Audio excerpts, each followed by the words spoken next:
Hello, welcome everybody. Thank you for being here. My name is Lena Jaswal, and I'm the Interim Dean for the School of Communication. I want to start by welcoming everybody to the third American Forum of this year. And for those of you who've been here the last couple of times, you know how much goes into it, and we're just really grateful for your support and you being here. I wanted to take just a few minutes to thank you all for being here, asking some great questions, and supporting the events that the School of Communication puts on. For those of you who came to the last event that we had, you might remember me saying this, but I just want to sort of reiterate. I'm an alumna of the School of Communication. I graduated in 1994, and programs like this weren't around for me, where we could see people that looked like me, that were getting into the media field. So it is incredibly awesome to see the diversity of the speakers that we've had through the American Forum this semester, and really grateful for KPU for helping put this on with us. The more diverse voices we hear in the media, the better we are as consumers of news and the media. So please help me in thanking Professor Jane Hall and the Kennedy Political Union for the many years of partnership bringing programs like this to American. And of course, a big thank you to Manu Raju for joining us tonight, especially given how much we are in the breaking news moment. We're lucky that he's able to join us and not having to be running around and doing something else. And with that, I'd like to introduce and thank and welcome Shreya Joshi, the director of KPU, to continue with the bios for our speakers. Enjoy the event. Thank you.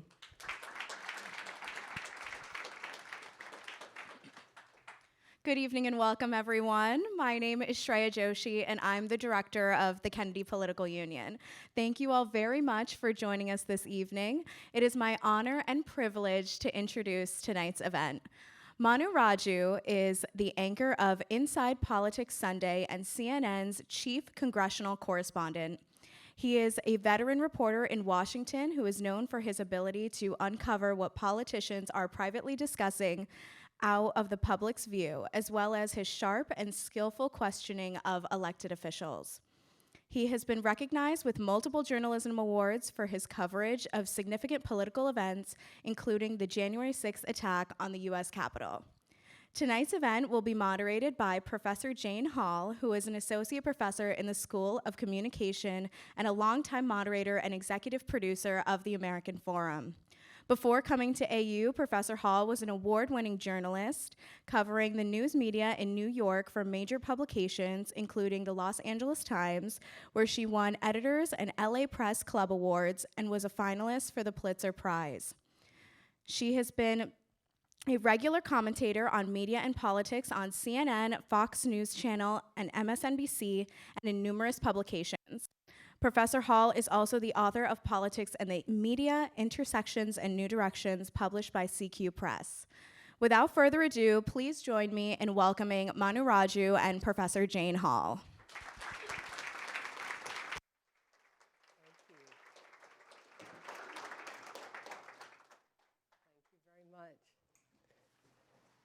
All right, the main thing is we got water bottles out here. Yes, indeed. Oh, it's wonderful to see such a great crowd here. Welcome to American University. Thank you. It's great to be here. It's wonderful of you. I don't know if you all know, but it was touch and go as to yesterday. We weren't sure we were going to be able to do this, and he's come directly from Capitol Hill, and so we're really grateful to you. Absolutely. It's good to get away from the madness. So. Good.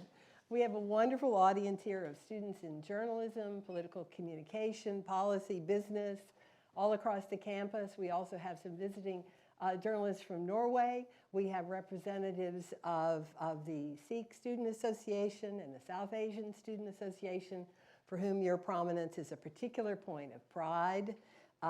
My students in particular have researched your work, and we talk about issues in politics, media, and democracy. And so our plan for tonight is that we'll talk for a little bit. My questions are informed by what the students have said that they wanted us to talk about, and then we'll go to some specific students in the audience who had questions and go back and forth for the hour. Sounds awesome. Awesome. Okay. Yeah. Let me just do a couple of reminders. No audio or video recording of the program. We are recording and we'll be posting it online along with some excerpts on it on our YouTube channel, and we will let everybody know how to find that. Also, KPU has mic wranglers here, and raise your hand if you want to ask a question. And my admonition is always, don't ask 2 questions and don't make a speech, okay? And we'll try to get to as many people as we can. One other note, at some point I'll say if you're just joining us as a reintroduce, so that may seem odd, but that's for the people who will be watching at home. So here we are. You have just come from Capitol Hill. Yep. And thank you, as I said, for getting here. There's a newly elected speaker. Finally, you chronicled every step of the way there, Mike Johnson. He's moved immediately for a bill that's controversial on aid, which I gather just passed. Yeah. The Republicans have been condemning Senator Tommy Tuberville for his stances on blocking military appointments. Liz Cheney just said the new speaker is, quote, dangerous. What is going on, and how do you make sense of that for your readers and your listeners? You're making me because you write. I wanted to say commercial for writing. He actually writes as well as is on television, as well as is all over the place. You're making me tired just talking about all those things. Okay. Well, first of all, it's great to be here. Thank you. It's so nice to see all of you, and thanks to Paulson also for helping arrange this. Thank you, Paulson Kennedy. Yes, and James, great to be with you as well. Where do I begin? I mean, it is a chaotic moment. There's no question about that. We've just been through something that has never happened before in American history, the removal of a speaker by his own colleagues in the middle of his term. And we went through a period where it was nothing could happen. Obviously, you need a speaker in order to do the basics of, you can't legislate until you elect a speaker. So from a reporting perspective, it was almost a gold mine, I guess, right? Because you're treading new ground. You're covering something that no one has any idea what's going to happen. Sometimes you know what the outcome of a story is. There was no idea what the outcome of that story is, and we still don't know the outcome of major issues that Mike Johnson will have to deal with in his speakership. But that 22 days with no speaker was total pandemonium, because every day the Republicans were scrambling to figure out how to get out of the crisis that they caused. Every time they thought they figured out a way out of it, it imploded. There were long meetings that were happening behind closed doors, almost all of it out of public view. My job as a reporter, of course, is to stand outside those meetings for hours at a time to try to glean any detail that was happening in there. It made it especially hard as a reporter, because those members were told they could not bring their phones in the room, so they couldn't leak it to people like me. So I had to wait till they go. Most of them wait till they go to the bathroom, grab them on the way to the bathroom, ask some questions on the way in, on the way out, get information, and when it's spilled out, try to get even more information. So it was a very long and arduous process, but it was exciting too to be in the middle of all of it and being able to report that first draft of history. There is so much more to be written about this historic moment that we're in. The speaker coming in the middle of this term, a time of narrow majority where he can't afford to lose more than 4 votes on a party line vote on any specific issue. He's got to deal with this major issues of Israel, Ukraine. The government could shut down by November 17th if they don't reach a resolution. They passed an Israel bill out of the House tonight because of how they drafted it. It has no chance of passing in the Democratic-led Senate. How do they deal with that? That's a huge question. Obviously, the world is watching there. The world is watching what's going to happen in Ukraine. The new speaker has indicated an openness to dealing with Ukraine, but he wants to tie that to more stricter immigration policies. That's a no-go for the White House. So how are they able to get money for Ukraine at a time when people who say that this money is essential, they say it has to happen immediately, otherwise Russia is going to take over Ukraine? How does he deal with that issue, given the divisions in his conference? And then, as I said, the government avoiding a government shutdown. He wants to extend government funding for a short period of time, but include spending cuts, something Democrats will not accept in the Senate. Will he decide to cut a deal with Democrats? That's what led to the ouster of Kevin McCarthy in the first place. So those issues are on the House side. And then you deal with the blow up in the Senate, dealing with all these holds that are happening with Tubby Tuberville, now almost 400 holds of military nominees. And something that was just remarkable over the last day was seeing Republicans go to the floor and just bash him for hours on this. That had not happened. It had been a partisan fight. Republicans had mostly stayed out of it, let their feelings be heard behind closed doors. They took it to the public. They took it to the Senate floor last night and into today. It's changed the dynamic on that story considerably. And next week, they're going to have to make a decision about whether to change the rules to allow all those nominees to happen be approved in one fell swoop. Democrats are pushing for that. They need Republican support to do that. So yes, there are a ton of hugely significant issues and things we have not seen before. But it's the unpredictability of it that makes it, I guess, a joy to cover and exhausting to cover. Well, when I asked my students, the first thing that came to mind about your coverage, everybody said he's always there. He's always there. And I know people have some lifestyle questions they want to ask you about, so I don't want to preempt that. But how do you see that all playing out in the 2024 election? How much can you put into one story also? So I think the 2024 election is, look, I mean, I think there's obviously three main things that we'll be looking at, obviously from the national level, obviously the presidential, the Senate, and the House.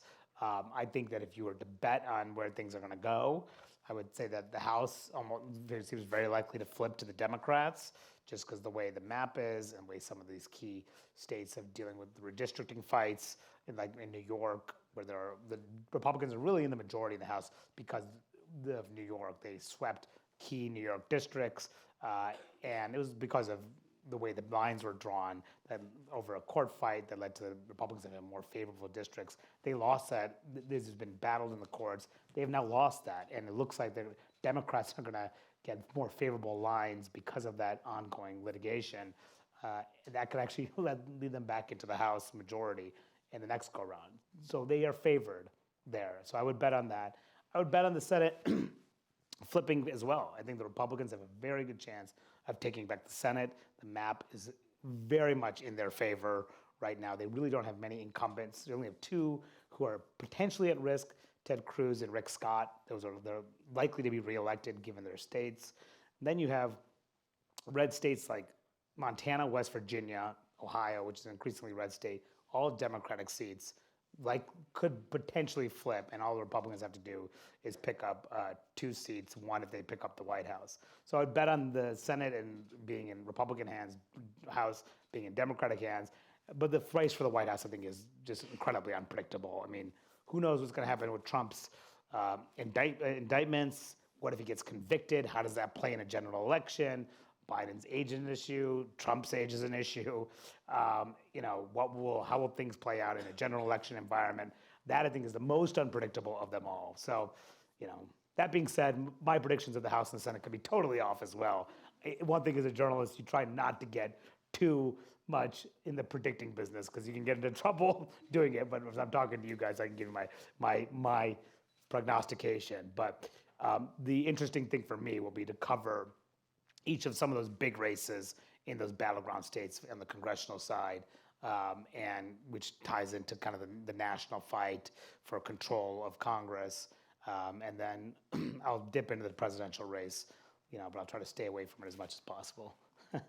You've just this fall become anchor of the Sunday Inside Politics, and yet, as I said, you're still breaking news. You just had a story, I gather, from a phone interview with Mitch McConnell. Did I hear that correctly? I spoke to him, yes, a little while ago. And it's all over that he said we could screw this up. Oh yes, which is quite a good soundbite. How do you view that? Do you think Mitch McConnell would say that on your show? How do you view the two roles connecting? Yeah, so I have 2 jobs.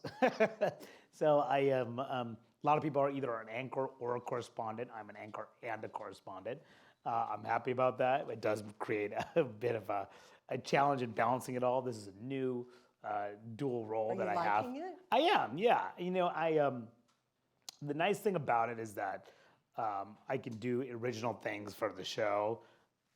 Believe it or not, I'm reporting a lot of stuff, and a lot of stuff's getting on air, but a lot of stuff is not. There's so much that you do in reporting, falls by the wayside. It's like you report, you do tons of great interviews, but just the news cycle's so fast and it moves on, it doesn't break through, and you got to move to the next thing.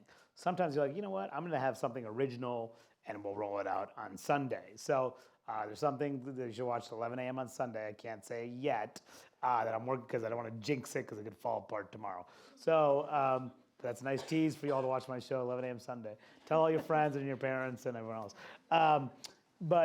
Yes, that so that's the nice part about it. That is a very and like I can really use a lot of the interviews that I'm getting on the Hill to roll out on Sunday.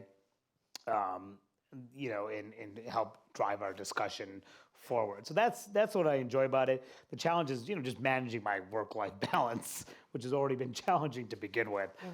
So there are ways that I'll be able to do it. It's just been difficult in this intense news environment to take much time off. But perhaps at some point the news cycle will slightly slow down, so it'll be a little easier. Okay, good. I want to get to some questions. The lights are so bright, I'm not sure. I know a couple of people had questions. I see a couple of students. There's one over here. Yeah, Jordan. I think that's Jordan. Yeah. Can we get the mic to her? While we're getting the mic to her, I wanted to ask you one more question. What are people in Congress telling you privately about the dysfunction and what they know the American people probably think of? So they're even saying it publicly. I mean, what was amazing thing during the Republican speaker fight was how public the Republicans were about how terrible they looked. I had members like Austin Scott telling me on camera we look like a bunch of idiots. I saw that. Yeah, and then you had. They were just amazed. Dusty Johnson said something similar like that. There were so many quotes, I can't even remember all of them, but there was just, it didn't even take much prodding. Sometimes, typically people will maybe give you their unvarnished opinion. They'll privately tell you on background or off the record.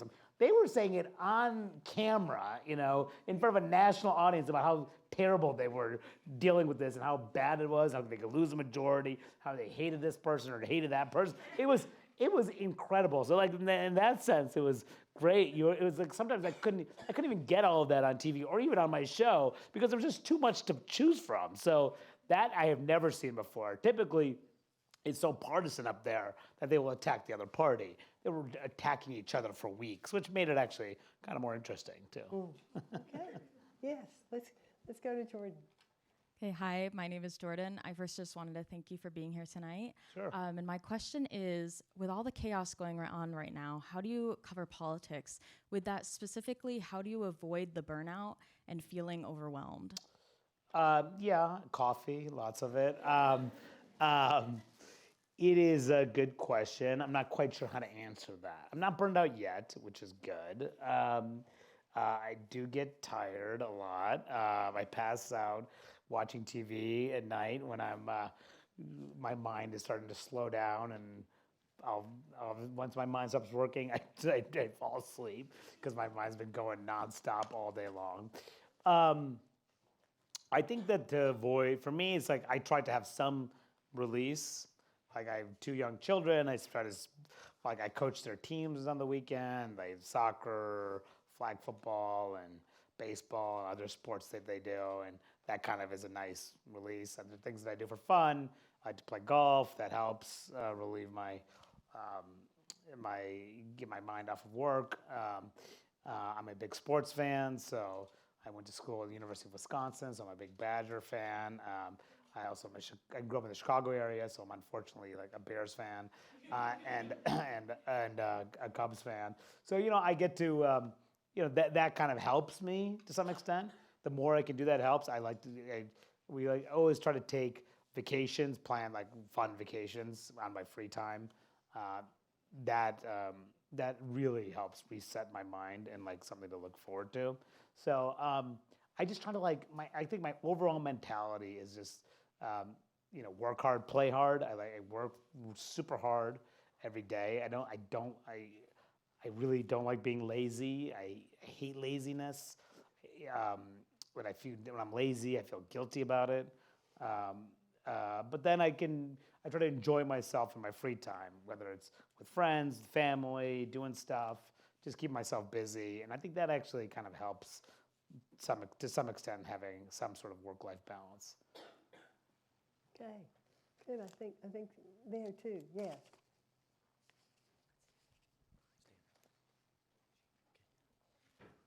Hi, my question is, how is your relationship with members from different political parties? And do you find that partisanship is the driving force for how you're treated? It's a great question. So I have really good relationships with members on both sides. There are members who I am very close with who are Republicans, very close with Democrats. There are members who can't stand me who are Democrats and who can't stand me who are Republicans. So I am. You want to give us a list? Yeah, I mean, look, if you just want to talk about the leadership, I am. Kevin McCarthy and I, we sparred a lot in press conferences, but we had a very positive relationship, and I think that Nancy Pelosi and I, we sparred a lot. She got very angry with me a lot of times, and she stayed angry at me for a very long time, but she eventually got over it. There were the late John McCain. We had a great relationship for many years. He got really mad at me for some story I did. Would not talk to me for maybe 2 years, and then one day he decided he was fine, and then we were old pals, and we interviewed him dozens of times. I rode around with him in Arizona. We had lots of big interviews and stuff. So people are people, right? So sometimes people get upset about stuff you do because these are thin-skinned individuals. Some of them are thick-skinned. Some of them are thin-skinned, and they'll just remember stuff. Someone was mad at me about some story I did like 12 years ago. They said something you wrote in one line at the bottom of a story. He's a former senator. It's Ben Sass. I'll say his name. Okay. So he was mad. Dude, that was 7 years ago. It's one line at the bottom of my story. Okay. He's former senator. Now he's the president of the University of Florida. Whatever. So they can get mad at me. I don't. That's fine.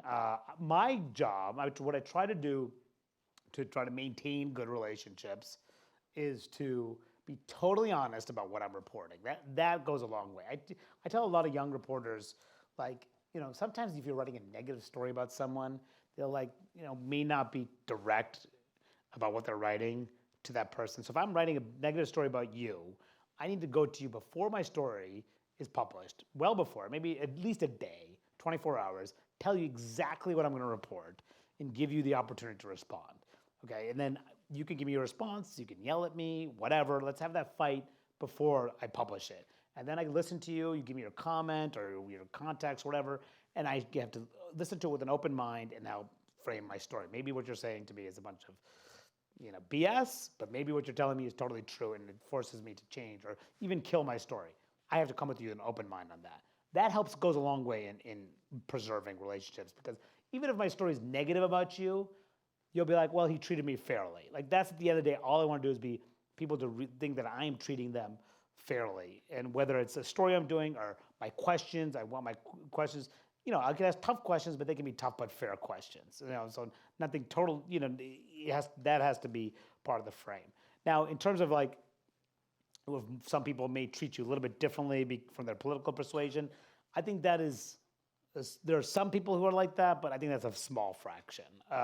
There was maybe some more, I would say that there's not nearly as many. So it's just the personality in the person more than anything on how they treat you. Yeah. Yes, there. Hi, I'm Sanvi. I'm studying business and journalism here at AU, and I read that you also studied business when you were at the University of Wisconsin, and I'm wondering what inspired you to make that shift into political reporting? So, good question and good research. My students. Yes, there you go. So I didn't know what I wanted to do when I was in high school. I was into sports. I played sports in high school. I also decided to got more involved in my youth group in our Hindu temple, and I became the president of my youth group in at our temple. And I decided I enjoyed the management side of it. I was like, maybe I want to go into business because I liked managing things. So, it's hard as an 18-year-old to know what you want to do with the rest of your life, right? So, but that sounded good. I went and visited Wisconsin. I loved it. I was like, I'm going to go to Wisconsin. So I went there, pursued my business degree. I decided that I was going to just try and write for my student paper and cover sports. My brother, who went to Michigan, did the same thing and wrote for a student paper there. And I said, you know what, I'll try to just try it out. So my freshman year, I wrote for my paper, covered sports, got more involved. I really just went there to meet people, have an extracurricular, and go to games ahead of time and get free food. Because they had a great spread at the football games, and you had great tickets. Like you could sit in the press box, go on the field. It was fantastic. But I got more involved, sophomore, junior year, and by the time I was about to graduate, I was still pursuing business because I thought I was just doing it for fun. I did a couple of journalism internships along the way for local NBC stations, one in LA, one in Madison. By the time I graduated, I was like, you know what? Maybe I want to become a journalist.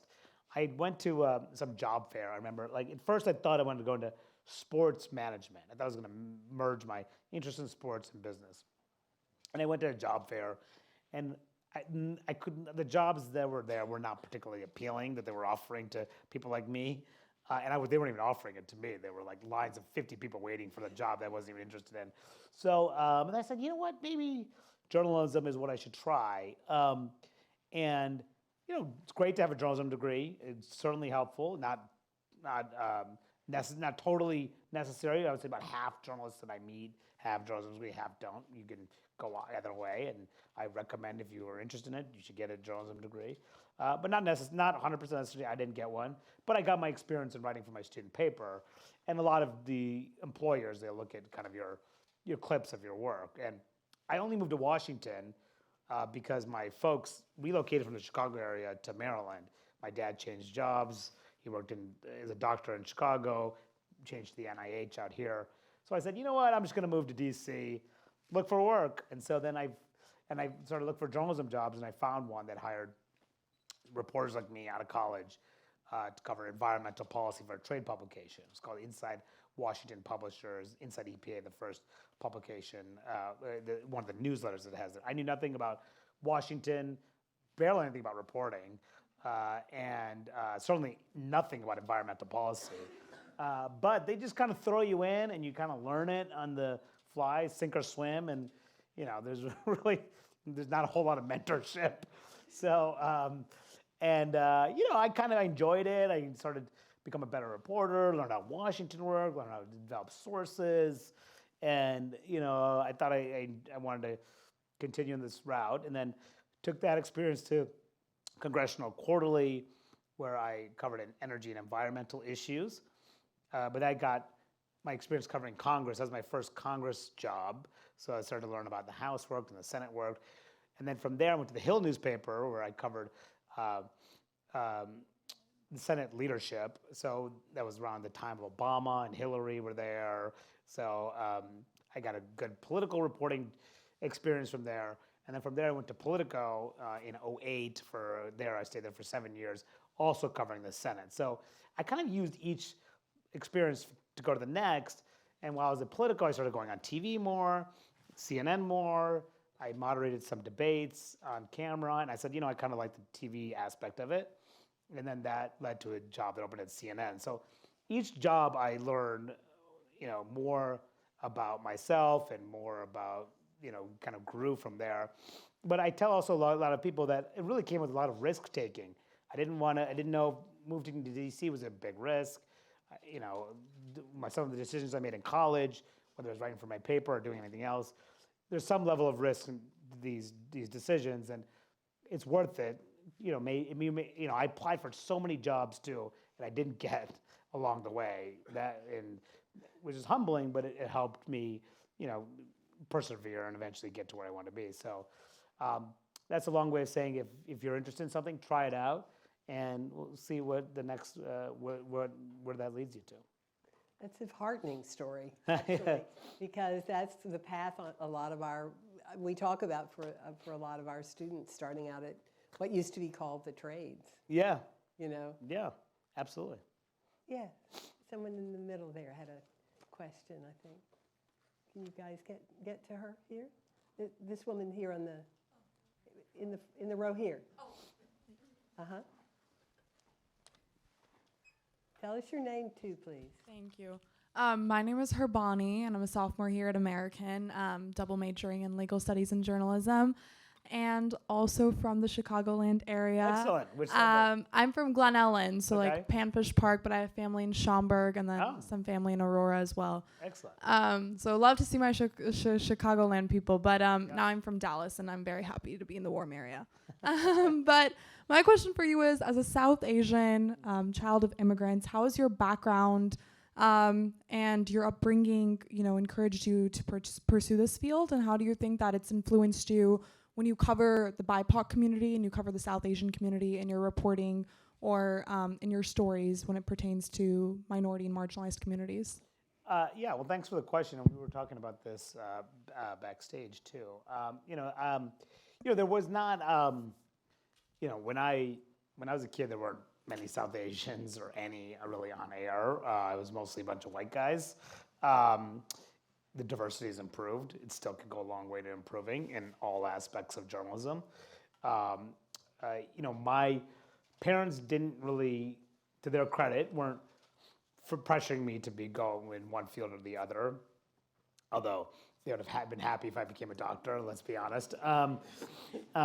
But I didn't do well in organic chemistry, so I became a journalist. I also went on rounds with my dad. I didn't like blood and stuff, so that was just bad to be. You think you need to be okay with that if you're a doctor.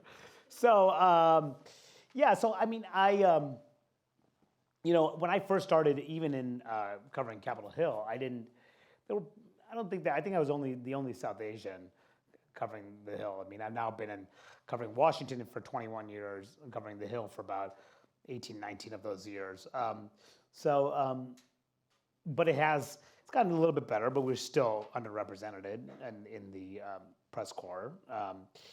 I think that given that there are so few of us, I think there's I have to be mindful that the things that I say or I do, unfairly or not, reflect on me, and sometimes people may take that to reflect on our community at large. So I have to be mindful of that. So I can't be a total jerk all the time, which can be hard for me, especially.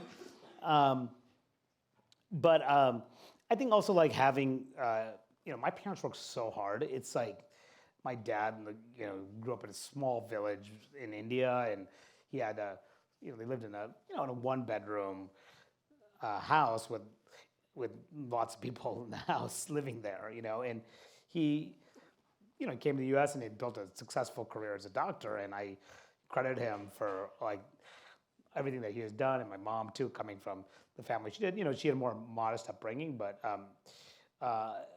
taking the risk and coming here and not knowing anybody in the 70s in Chicago. But just watching them is inspiring and kind of drilled into me about working hard. They were the parents that, classic Indian parents, never quite gave you a lot of credit for the stuff that you were doing. Maybe compared you to some of their friends' kids to push you to work a little harder. But they were also very supportive of pretty much everything I did along the way. So I'm very appreciative of that. But I will credit CNN with, I think on our air there is a concerted effort to make sure that we have diverse voices on our air. That is much different than the way the media used to be, especially when I was growing up. And you'll see on panels and the like it is much more diverse. It can be better, everywhere it can be better, but I think that helps. I can tell the diversity helps, not just on AR, but even with more diverse newsroom. We have meetings, editorial meetings in the morning. You can hear people coming in with different perspectives and their own knowledge of their upbringing or whatever else, or their history in dealing with issues that would be totally different. If everyone was homogenous and came from the same place, would not be able to understand or relate to an issue involving this community or that community. But having people who represent different communities really helps shape the news coverage and the context around key issues. So I think that is very, very beneficial for a newsroom. But there's always more that we can do. You know, we live in such a bifurcated media environment, cable news, and particularly, but also on the internet. Do you see the news enabling, amplifying the divisions? What do you see as the connection? People make some outrageous attack Donald Trump, but also other people, and then they fundraise around it. Yeah. What role do you think the media are playing? Is there any way out of this atmosphere we're in? Yeah. Social media makes things so much worse too. I mean, like, social media amplifies the worst actors, right? I mean, people say the craziest stuff, it's going to get tons and tons of attention on Twitter, and then people see it, and then that ends up shaping news coverage, and it's this reinforcing thing. The more outrageous you are on social media, the more attention you get, the more prominence you get, and suddenly you're a very influential member of Congress, you know? Like, you know, I think the media needs to do a better job, and to some extent I think that is starting to learn about how exactly, just because one outrageous tweet or comment doesn't mean it's news. Not every media organization treats it the same way. Sometimes when one media organization jumps on something, others tend to follow.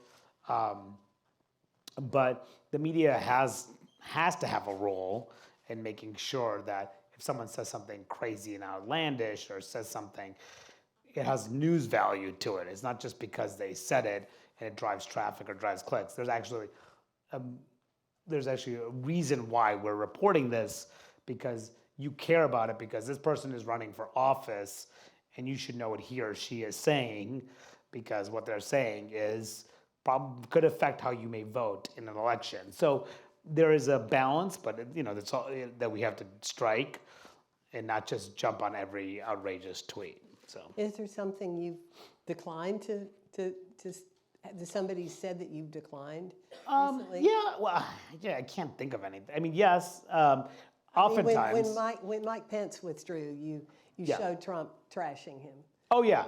Yeah, you had to. That seems like news. Yes, you had to. But what about other things? Yeah, I mean, look, Trump is posting on Truth Social, like probably right now as I speak, right? So like, I mean, I wake up and I get his Truth Social notifications, and I wake up and there's 90 of them, because he's like, what do he call it, retruthing all these posts all night long. So like, I'm not gonna report anything unless it's of significant or news value. There was something that we did. Oh yes, when Sidney Powell, his attorney, accepted a plea deal in the Georgia case. He posted on Truth Social that I've never heard of this woman before. I don't know who she is. So that to me is news, because he does know her. There's actually documentation. Oh, by the way, he tweeted that she was his attorney back in 2020. So like, so that requires some level of coverage. So you have to just balance what makes sense and in the moment. And but he is also the front runner for the Republican nomination, so we have to cover him aggressively, like we would any serious presidential candidate, which he is. He can win the presidency again, so you have to take what he says, and if it's newsworthy, report it with the context. Yes.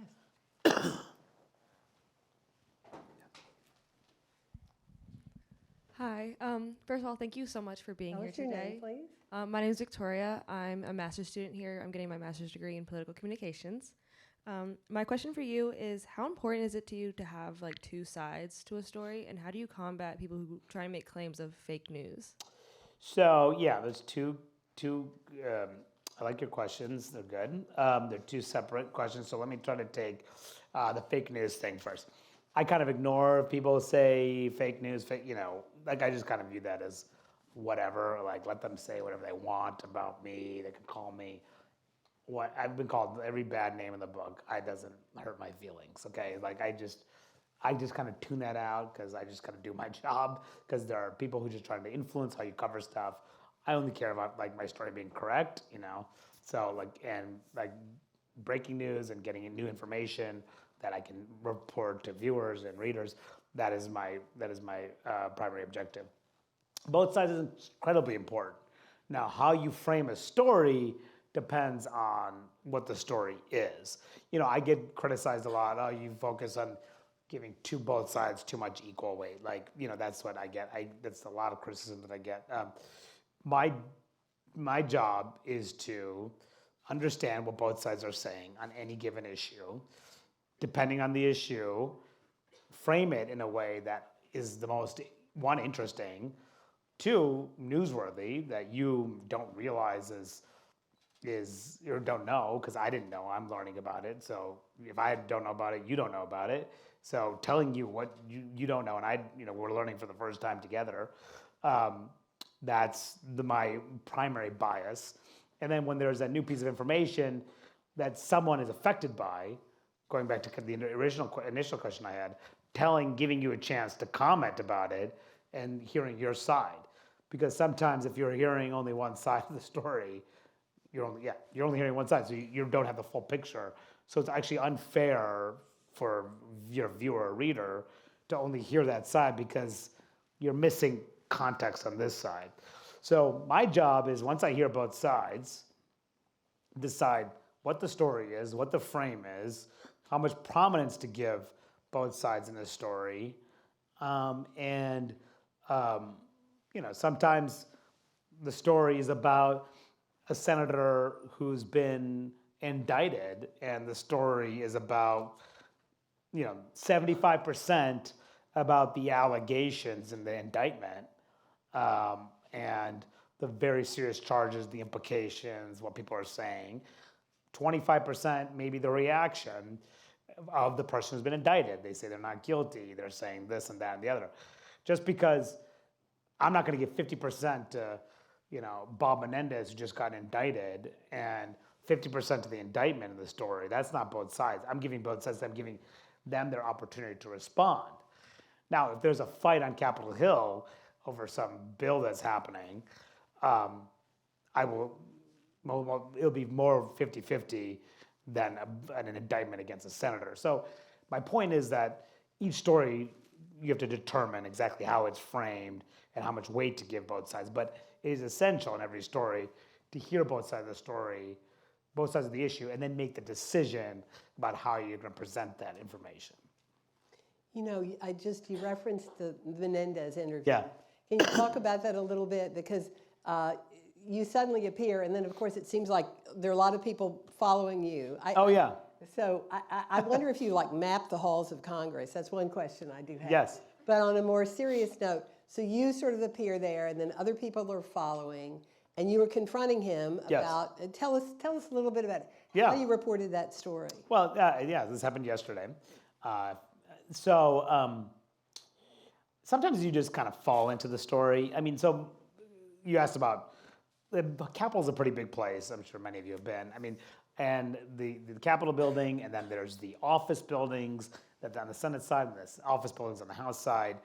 As TV reporters, we can only bring our cameras and chase members around in those office buildings. In the Capitol itself, we can't. They have to be stationary only during press conferences. So we don't have the ability to do what I did with Bob Menendez. So I was staking out a Senate Judiciary Committee hearing about to get members to talk about what was happening in Ukraine, Israel aid, the debate that was happening on the GOP on that. That was mostly what my focus was, given that they were divided over Ukraine. I would want to understand where people were. And then I just saw Bob Menendez, who is not on the Judiciary Committee, walk through Dirksen. So then I said, what's he doing in Dirksen? So then I started to follow him. And then he walked to the Hart Building. And then he walked to the Hart Building, and then I saw him walk into the SCIF. So the SCIF is the Secure Compartmentalized Information Facility. That's where they get classified briefings, okay? So he had just been, of course, for those who may not be following all this, he's just been indicted on bribery charges, including accusations that he assisted the government of Egypt and acted as a foreign agent. Okay, this is a senator from New Jersey who was a Senate Foreign Relations Committee chairman. Incredibly serious charges from the United States government charging the sitting senator. He's not resigning. He lost his chairmanship. He's still on the Foreign Relations Committee. So last month, he didn't go to a briefing in Israel, classified Israel briefing, because there was some controversy. Chuck Schumer and him talked. He decided not to go. But he walked into this briefing for his committee, just a committee classified briefing in that skiff. So I was the only reporter who noticed that because I was following him. So I was with all the other reporters who were doing the same thing as I was at the Judiciary Committee hearing, but I tried to avoid walking in the packs of reporters and do my own thing. So I just kind of, some reporters, whatever, I won't get into it. But like they may not do the same thing I do. So I walk around to chase him. And then I didn't chase him. I walked in there and I knew exactly what I was going to do. So my cameraman and I decided exactly, I knew what his path was. I mean, part of when you're a Capitol Hill reporter, you have to know the paths that members are typically going to take, right? Their office is over here, so they're probably going to walk that way, or they're going to vote, they're going to go this way. So I got to know where members go. I know his office was, here's a skiff. I knew his office was, he was going to walk this way to get on the elevator up to his office, because so I could have chosen to wait over here, and it would have been harder to catch up to him. But I knew he was probably going to go that way. He did not know I was there because I had walked behind him. So I was waiting for him. I think actually a jogging degree is what one Yes, does. that's exactly. Oh, yes. So I thought you were going to say stalking degree. But, I did not say that. So then all these other reporters, they were kind of getting bored of the Judiciary Committee. They saw me walking towards Hart. And so they all came over. I was like, damn, like now I got all these reporters here. But they didn't know Menendez wasn't there. So they were kind of doing their own thing, whatever, but they were waiting where I was waiting. So, but the second Menendez came out, and he didn't even know I was there, like he was kind of looking at his papers, and I pounced on him, and like he and all the other reporters were kind of caught flat-footed, and they were just trying to chase him. So I said, why are you at this briefing? He got very defensive, and then I said, you've been accused of being a foreign agent. Why is it appropriate for you to get a classified briefing like this? And he said, that is just an accusation. It's not proof of anything. And then he walked into his cell. He was very, very defensive and not happy with me. But then he walked into, I talked about both sides not being happy. He's a guy who doesn't like me right now. But we used to have a very good relationship, but the things have changed. Whatever, I don't really care about that. Anyway, so he walked into the elevator and he disappeared. But it was great because it was it was newsworthy because now we've learned a sitting United States senator who's been indicted on federal charges, including of being a foreign agent, is going into classified briefings and getting top secret information, probably something his constituents should know. And he's also up for re-election, hasn't decided if he's going to run again, something also his voters should know. So it was relevant. And so as I said, sometimes you kind of stumble upon things and you kind of make strategic decisions on the fly, and it kind of worked out there. Well, and you also reported around it. We're really having a good conversation about journalism here, I think. You also reported around it and said you asked other people other senators how they felt about his doing it. Yes, that's right. And I did again talk to a bunch of them. They didn't like it. I mean, if his fellow Democrats were saying he should not be coming to these briefings anymore. So, but they can't stop him unless they expel him, which they were unlikely to do. So, yeah, it's a conundrum for them. Okay. Other questions? Over there? I think, yes. Hi, my name is Stella. I'm a combined bachelor's master's student here. And as someone who works with people on both sides of the aisle, how do you stay professional when you're interviewing someone who has said like really outlandish things, racist, homophobic, transphobic, anything like when Donald Trump called the COVID like the COVID pandemic, the Kung flu, things like that? So I remember asking Kevin McCarthy about that Kung flu thing that you mentioned, and I forgot exactly what he said, but he was not particularly nice to me in response. I'm sure it's on YouTube or something out there. If you Google Manu, Raju, Kevin McCarthy, Kung flu, I'm sure there's an exchange there. So I get this question a lot, like how do you deal with people and their outlandish or outrageous comments. I kind of let them say it, and then I kind of decide how I'm going to report it. Sometimes they say really bad shit stuff that you don't report, right? Because it's not relevant. But sometimes they say it that is totally relevant because they're saying something that a member of Congress shouldn't be saying because it's batshit crazy, right? So like you kind of have to make that decision.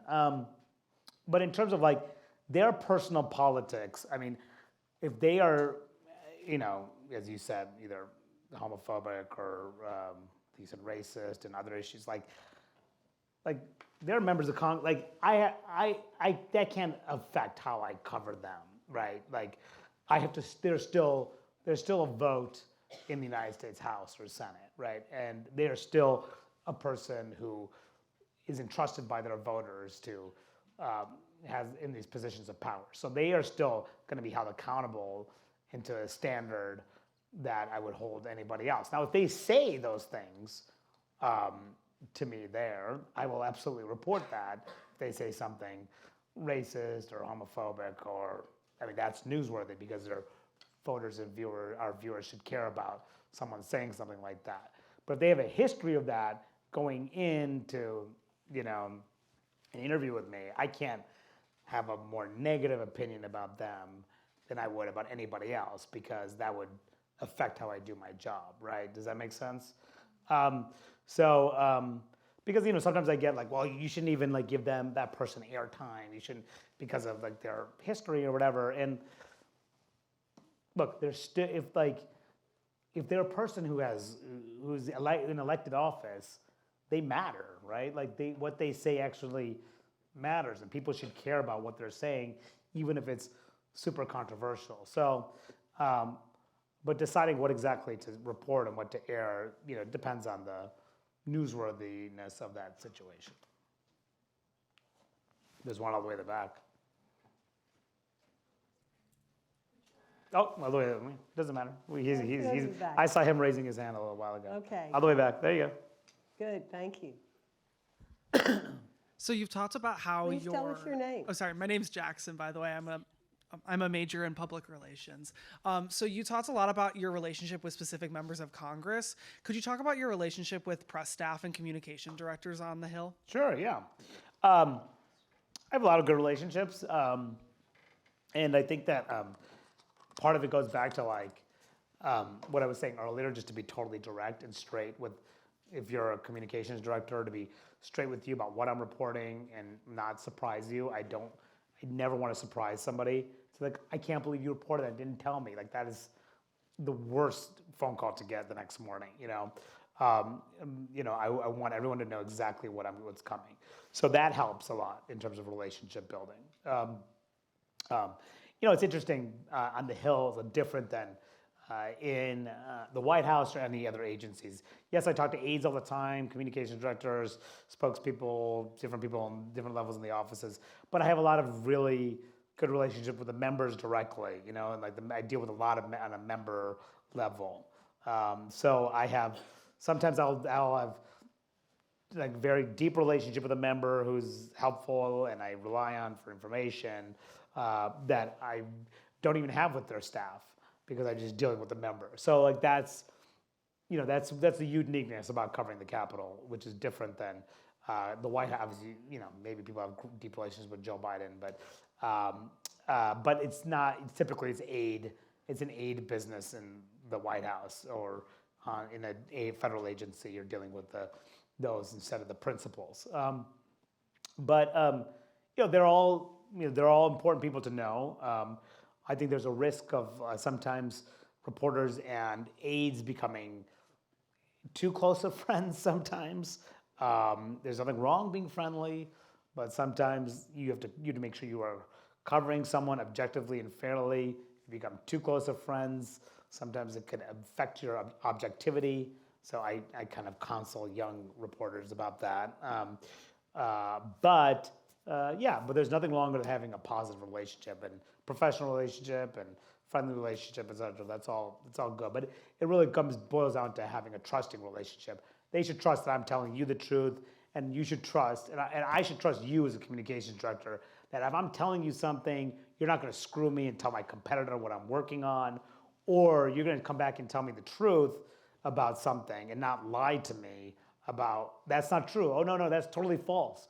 He didn't say that in this meeting when I know for a fact it's true. Like, you don't have to comment on it, but don't lie to me. And if you lied to me, that's going to burn our relationship. And that happens sometimes, which is really unfortunate. So I think having that trusting relationship is really key.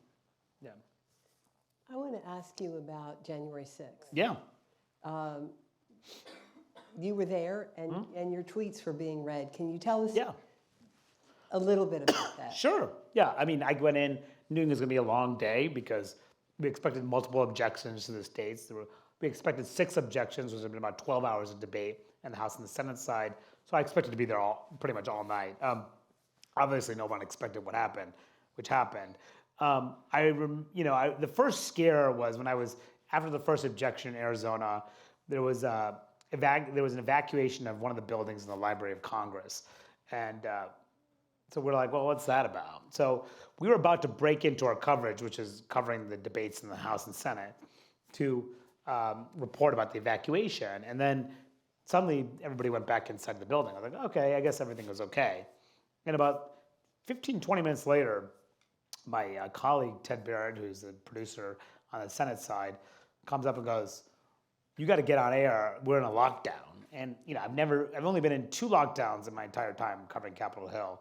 One time some crazy lady was driving her car straight to the Capitol. It was not good, but that was the first time. The second time was this. So obviously this is a big deal. So we went on air. I remember Wolf came to me and said, what's going on? And so we're in Capitol's in lockdown. We've been told we need to go into our offices, lock our doors and stuff, because there was and we got a notification from Capitol Police. There's an external security alert. Okay, well, that's not good. Apparently, one of the fences had been breached. So, it was not clear, obviously, how bad it was. I remember Wolf asking me, are they going to get in the building? I was like, I don't think so, Wolf. There's a pretty secure building. So what did I say about prognostication? So then about 10 minutes later, one of my other producers comes in and she's like, look at this. And it was a tweet from a reporter who was in the hallway and who just said, this is happening. And it was the mob on the 2nd floor of the Senate. So meanwhile, I'm on the 3rd floor of the Senate. I'm in the press gallery, 3rd floor of the Senate. I have a camera in there in my booth in the press gallery, so that's where I can broadcast live from, one of the several places in the Capitol where I go live. So I was like, and then I got other texts and from other confirming people were in the building. I got an email saying internal security alert, meaning they're in the building from the Capitol Police. They're saying that. So then I was kind of reporting as I was getting new information. It's like, well, now Wolf, they're in the building. I remember Wolf saying, they could be armed. I'm like, yeah, I think they could be armed. They didn't go through those metal detectors, that's for sure. So so I was kind of reporting out as I was hearing stuff from sources, and remember there was a picture that came across the wires of that guy with his feet on Nancy Pelosi's desk. That I think the guy posted on social media, and then it kind of got out there. And then there was more stuff. Then we heard about an armed standoff. A source in the House press in the House gallery who was talking about an armed standoff in the House when someone had broken the window. There's a famous picture of them propping up chairs and desks to block the House entry to the House floor. We were hearing about that. We heard about a gunshot. There was a gunshot. Oh my God! That's when Ashley Babbitt was killed as she was trying to break into the Speaker's lobby with a sledgehammer with their mob. So we were getting pieces of information. I was kind of just reporting it in real time. And I was still in the Senate because the building was not secure. It wasn't until several hours later when the National Guard finally came that they evacuated us from the Senate. And then I remember I had this false sense of security the whole time, my wife was texting me and I was like, yeah, I'm fine. We locked the door. We're okay. And they can't break the door down. It's very sturdy. But I walked outside, when we got evacuated, and I was like, holy shit, this place is a war zone. And so I was live with Jake Tapper on the phone. I was we were reporting as I was walking through the tunnels. it looked like tear gas had been emitted everywhere. I remember there was this gray film that was all over the ground and all the railings. Stuff had furniture knocked over, hand sanitizer stations knocked over. It smelled like smoke bombs in the air. So it felt like, a war zone in the Capitol. And then there was also tons of National Guard at that point. So there was armed soldiers all over the Capitol. It was nuts. So I walked back to the safe area, where we were evacuated to, the secure area. Senators were nearby there too. Eventually, we got escorted back, and then that was several hours later. They finished the certification. And then I walked through the Capitol later that night, and there was so much destruction everywhere. And the National Guard were there. They were there for months afterwards, trying to secure the building. It was just such a surreal moment. And, one that you really take for granted. I took for granted how safe I was. I thought I was fine. You didn't appreciate the full how deadly of a situation that was until many months later when you see all the images from TV. But it was something. Do you know, I was privileged to interview two police officers here, Harry Dunn and Daniel Hodges, who is the man who's in the terrible shot where and it was replayed over and over, where his neck is practically crushed. Yeah. I asked them this question, and they said they still guard people, and I just wondered if you're still reporting on people who are election deniers. Yeah. Does that come into play? I mean, the new speaker is an election denier. Yeah. I mean, look. How does that affect how you? Should it affect how you report? It doesn't. It doesn't affect how I report. I mean, if I'm covering something that it's a question I can certainly ask him, and that I will when I have the opportunity to. They don't seem to want that question to be. Yeah, I mean, the reporter was told to shut up. Right? Yeah. He had a press conference today, but I was covering the Tuberville stuff, so I was chasing Tuberville and all the fallout from that. So I had a colleague there, but he didn't there was no questions about that issue, but that's something that will definitely come up and is worth asking him about. If there are, issues, and it's certainly something that it's just part of his history. There's something to cover, but I can't just choose not to cover these people because of the positions they take, which I may or may not agree with. That just defeat the purpose of my job. I mean, more than half the House Republican Conference voted to overturn the elections after the mob broke into the Capitol. So, what am I supposed to, I can't just not cover them, so. But does it affect how you feel, I guess is what I'm or maybe that's not what comes into play. It really doesn't, honestly. It's maybe because I have no feelings anymore because I cover Capitol Hill involvement. But, I really, people don't believe it. Because how do you, now you not have a view on this or that? I really suppress my personal feelings as much as I can because my bias is about new information, figuring out what's going on, trying to learn what I have from those people who are in positions of power, trying to learn what they're actually doing, what they're saying. That is really what motivates me. So their past positions, the positions they've taken, did not affect me at all. I think there's a question here down. Can you pass it over? Hi, my name's Samantha. Kind of taking it back to, and I'm studying journalism and environmental science. Excellent. Kind of taking it back to January 6th, we're all graduating students and kind of preparing to emerge into the world. And we see that being a journalist is dangerous, especially I think the United States is one of the top 20th, if not top 10 most dangerous places to report in the world. So kind of how do you continue to operate during these dangerous situations, and do you do any self-care afterwards? So if you could tell us a little bit. Yeah, I probably should think about that more, but I really don't. There were some scary moments, there are crazy people out there who say crazy things and do crazy things. We have a good team at CNN. Whenever there is an issue like that, you can raise it with them, and they do provide you with help, or if you need additional help and security. I know our reporters who are in the field in some of those difficult situations, dangerous situations, have security with them when they're in the field. I don't really feel in danger and covering despite what happened in January 6th. And maybe it's my naivete, but like I don't really feel danger in the Capitol or doing my job on any given day, even though obviously the Capitol is a major target, it always has been for any of the people looking to do harm. But like, you know, so I don't, it doesn't really affect me one way, but I do credit, like, I see our reporters, this is not in the US, but like I see our colleagues, like literally in the war zone in Israel, like the way that they report is just something that it's just a remarkable and heroic, really, to show the world what's going on in a war zone. I mean, that to me is like, that is the real danger out there for journalists. And you know, we all owe them such a debt of gratitude for seeing in our own eyes that that's something you wouldn't be able to see if it were not for them risking their lives. So I feel like what I'm doing pales in comparison to what they're doing. And oftentimes when I'm covering the squabbles on Capitol Hill and I watch them literally in the trenches, not figuratively in the trenches, like we often say, they're in the trenches, and they are in the trenches. Like that, like puts it in perspective, like what we're doing. But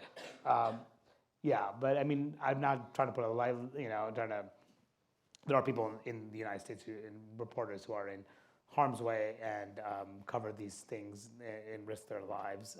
You know, I feel like in my situation, I generally feel somewhat secure. Okay, I Yeah. think we have time for a couple more questions. sure. Let's see. Can we There's get some in the back there. somebody in the back? Yeah. Guy is being fair to the Yeah. people in the back. Yeah, sure, you know. Where are we? Hi, my name's Eli. I am a freshman. I'm political science major.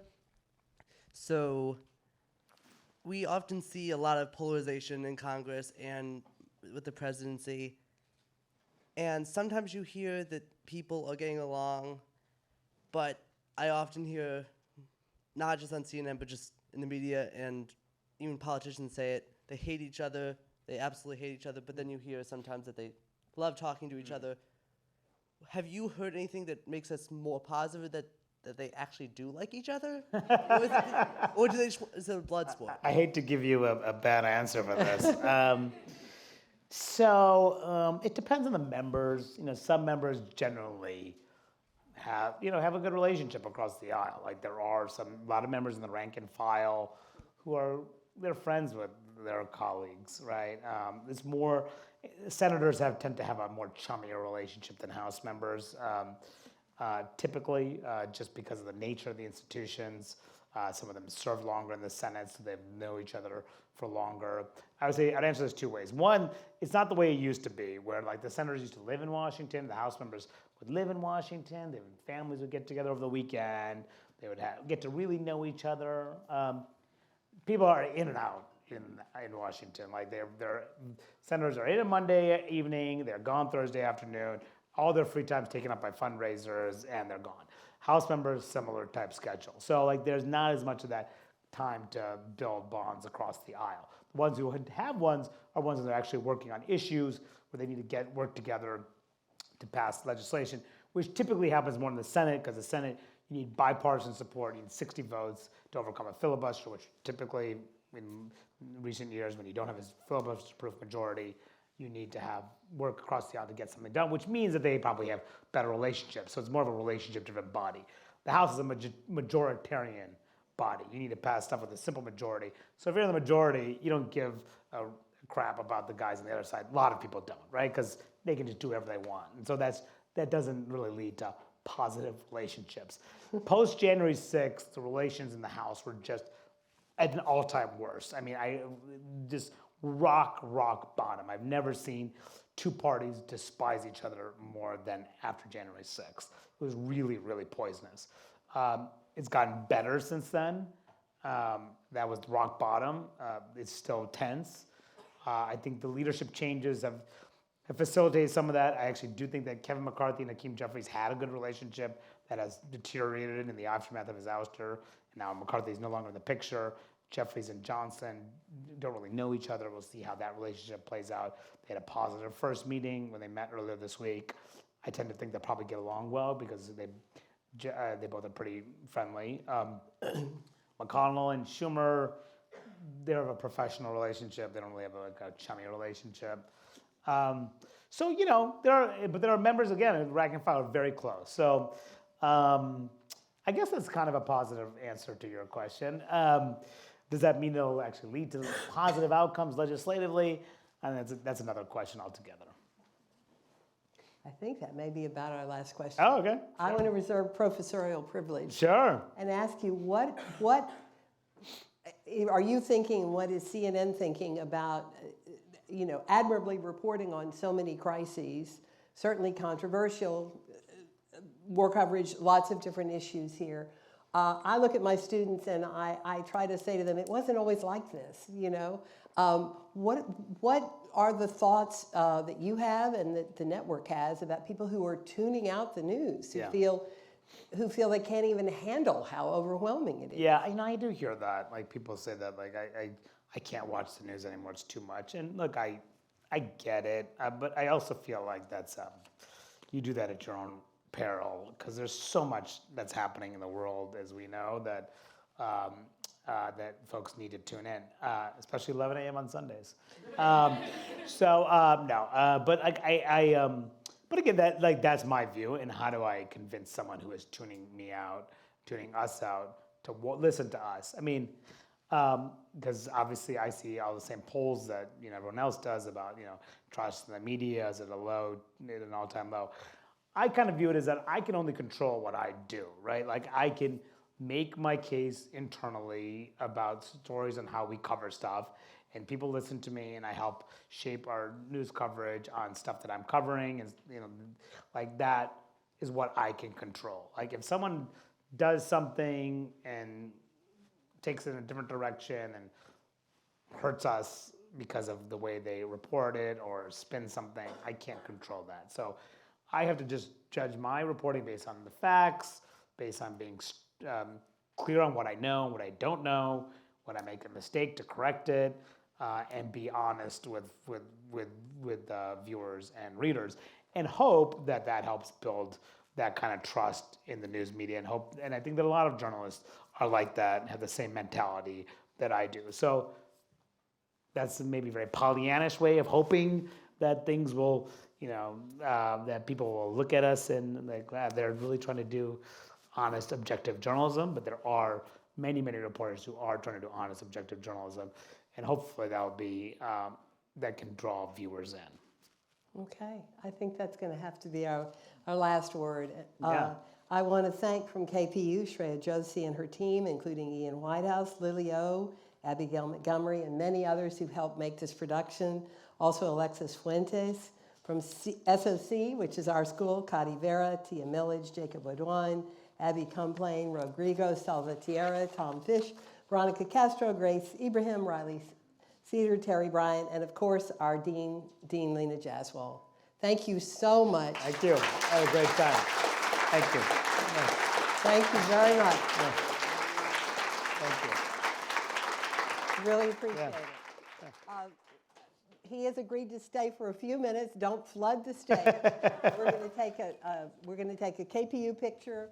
We said we would have some of the students from the South Asian groups take a quick picture. If you want to come up and say hello for a few minutes, sure, from down there, we'll try to manage his time like a comms director.